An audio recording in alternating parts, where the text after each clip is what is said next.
Okay, so proceed tayo sa ating next example. So dito sa ating next example ay meron ng overhang dito sa part na to. Yan. Okay, so nagkaroon lang tayo dyan ng overhang.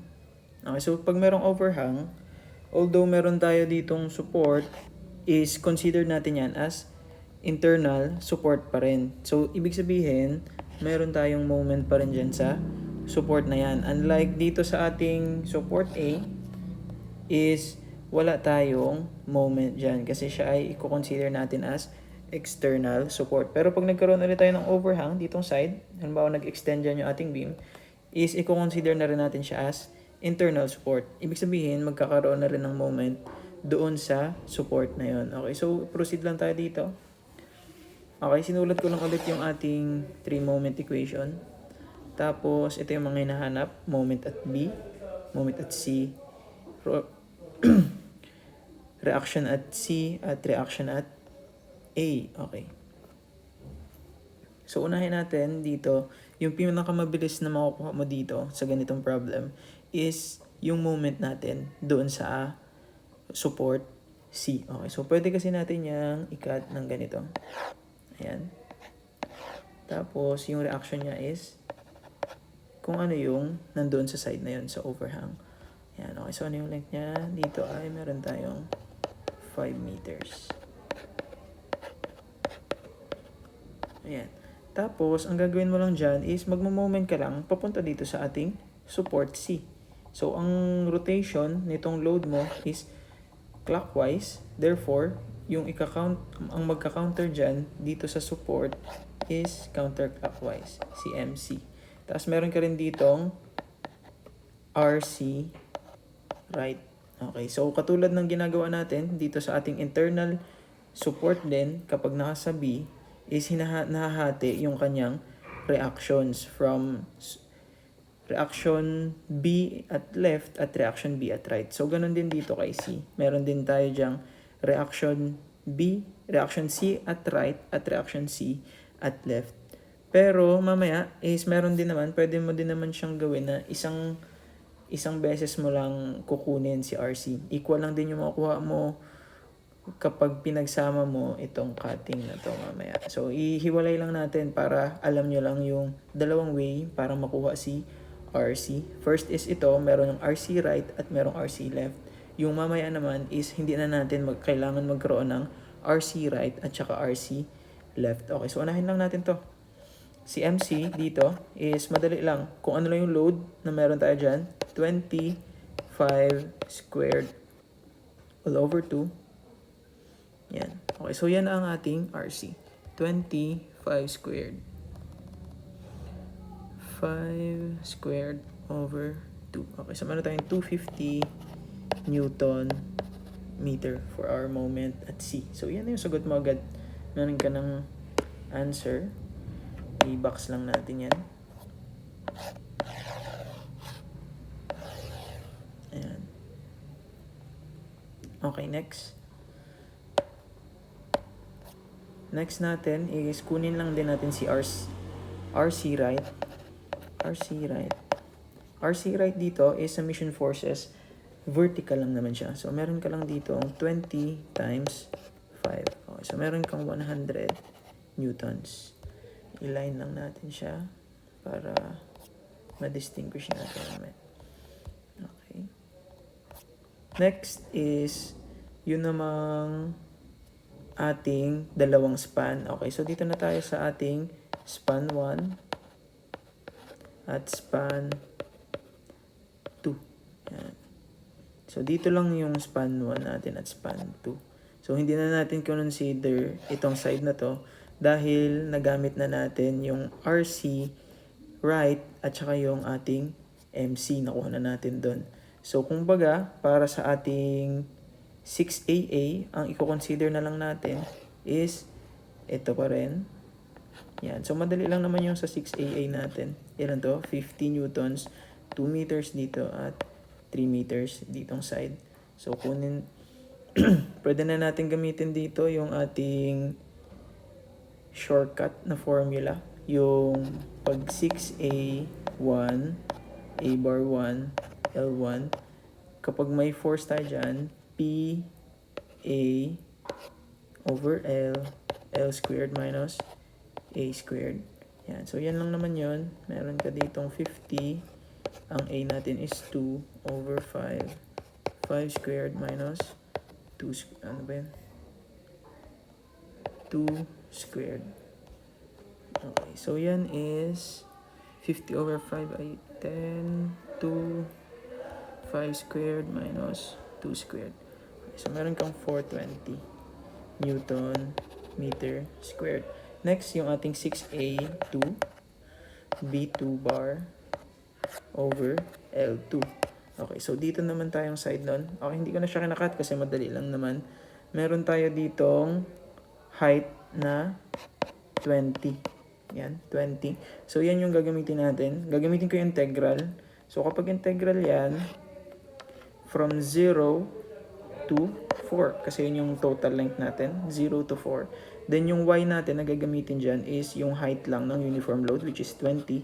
Then, x over 4 squared minus x squared.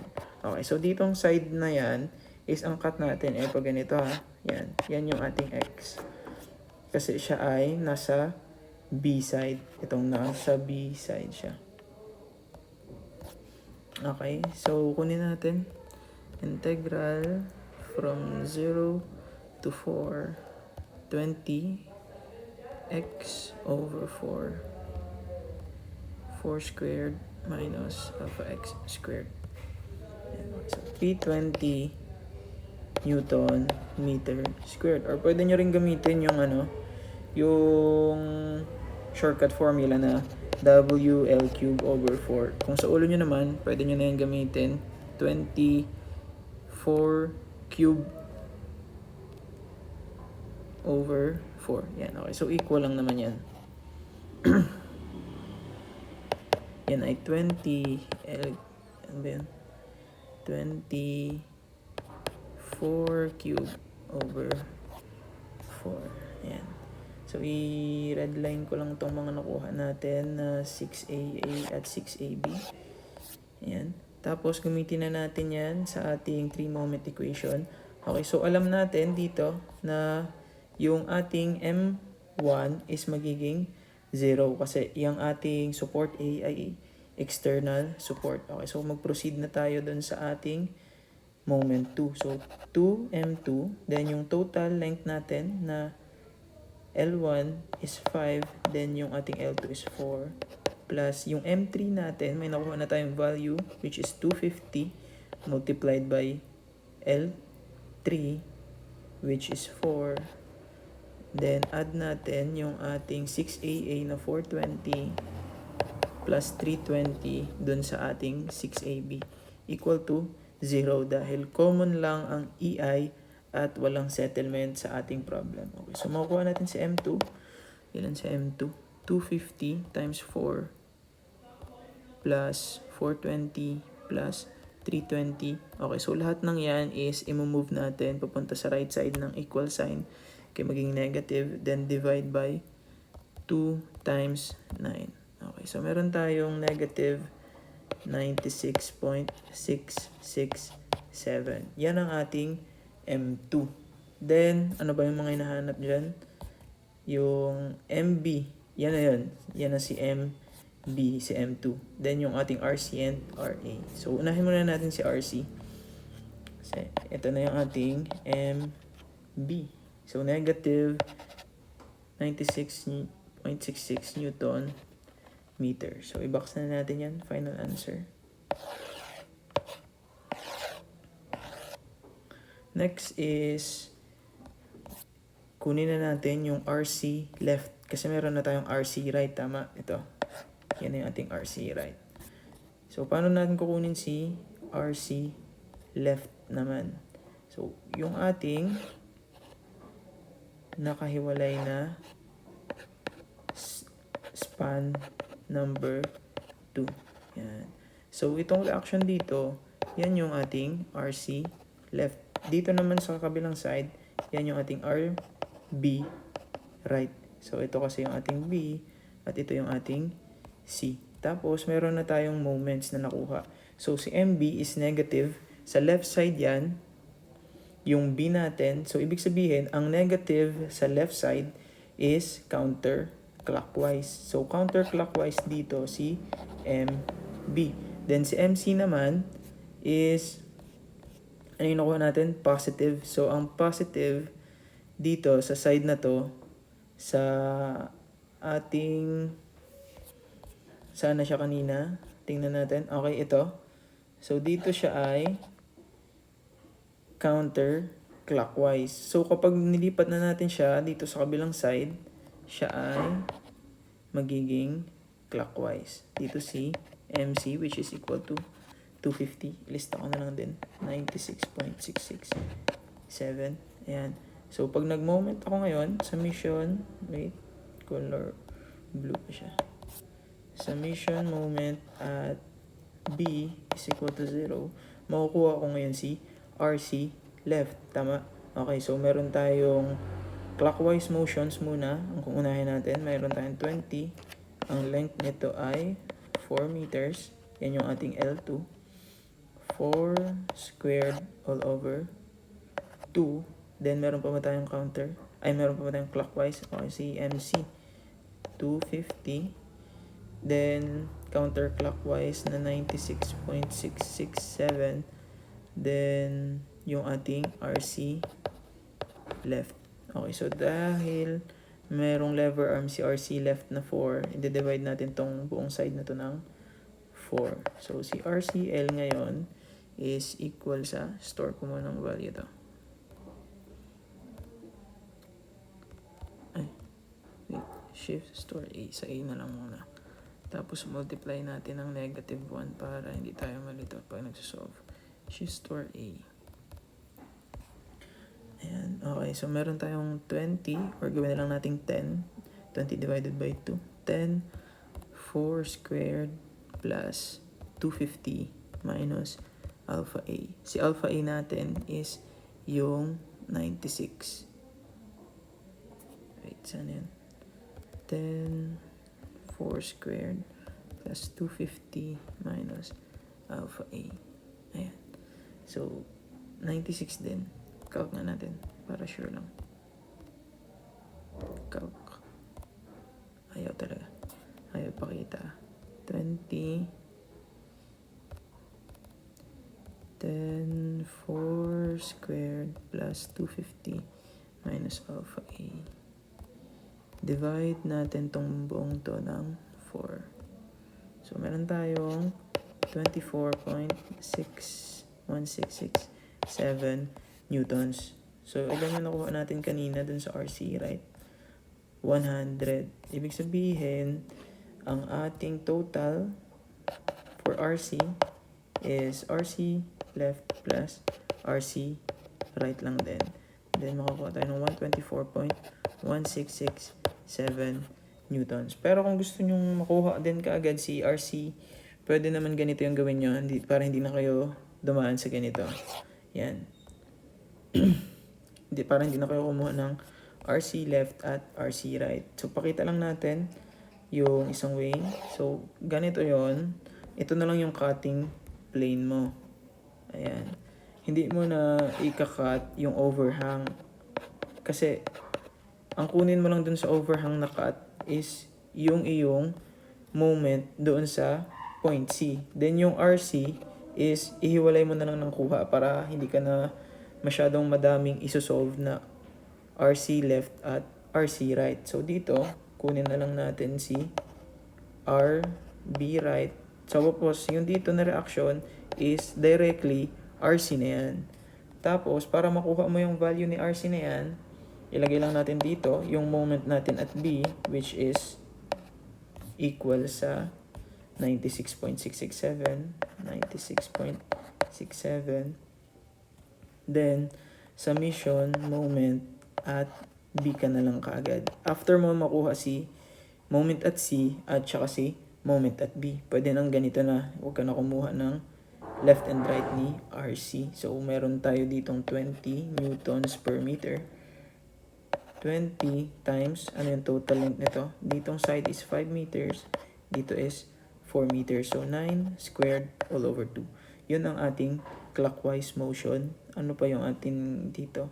Dalawang counterclockwise. Si MB na 96.667.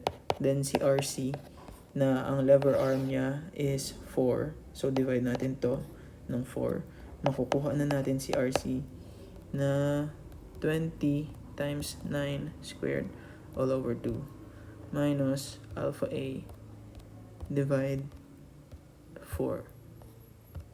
Ayan, okay. So, 124.1667. So, this ay equal lang din naman dito. So, either way, kung saan kayo mas nadalian magkuha. Pero obviously, ito naman yung parang mas madali talaga. Yan na lang ang gawin nyo. Ayan. Okay, next, dito. So, nakuha na natin si RC, si MC, at si MB. So, ang natitira na lang is si RA. Ayan. Okay, kunin natin si RA. Para makuha si RA, dun tayo sa ating first span. Ayan. Di ko nakunin si RB left ha, at si RB right. So, dito, meron tayong RA. Tapos, may load dito na 50.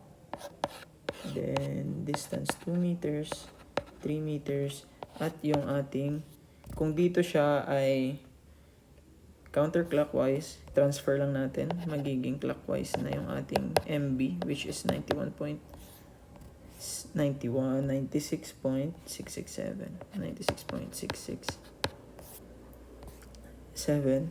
Then, summation moment at B na lang para makuha agad natin si RA. So, yung ating clockwise motions dyan is si RA at si MB. Unahin muna natin si 50. 50 times 3. Then, subtract 96.667. Divide this by the total length ng lever arm ni RA, which is 5 meters. So, divide by 5.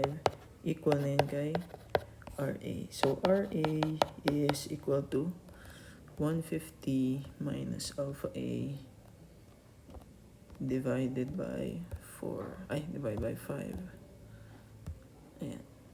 Negative yung nakuha natin. Ibig sabihin, kung negative yan, mali yung direction na nagamit natin. So, ito ay 32.667 downward. Dapat pala siya. Yan. So, downward ang ating force dito.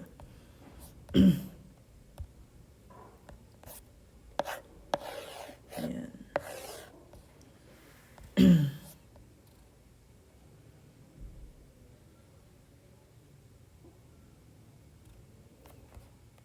Okay. Paano pala siya naging downward? Ano ba si alpha A? Ay. Mali yung alpha A natin. Kanina pa ba? Wait. Ulitin lang natin ha. Baka mali na rin yung mga nagawa natin kanina. Saan yun? Meron tayo dito negative 250, negative 420, negative 320 divided by negative 990 divided by 9 times 2.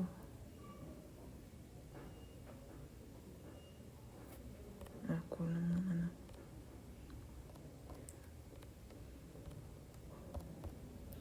$250 times 4 plus 420 plus 320. Shift store A. Ano ba yun? Ibig sabihin, baka mali yung mga sagot natin kanina, no?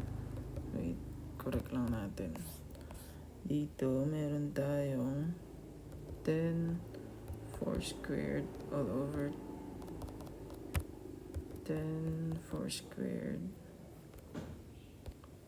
plus 250 minus alpha A all over 4.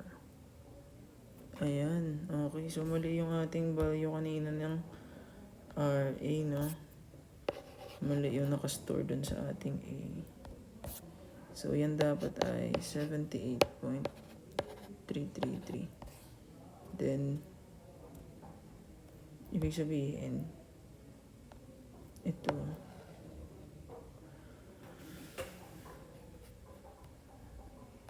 dapat ay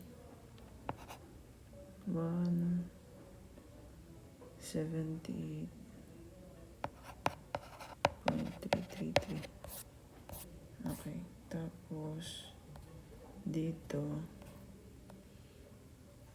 double check lang natin. 10, 9 squared minus alpha A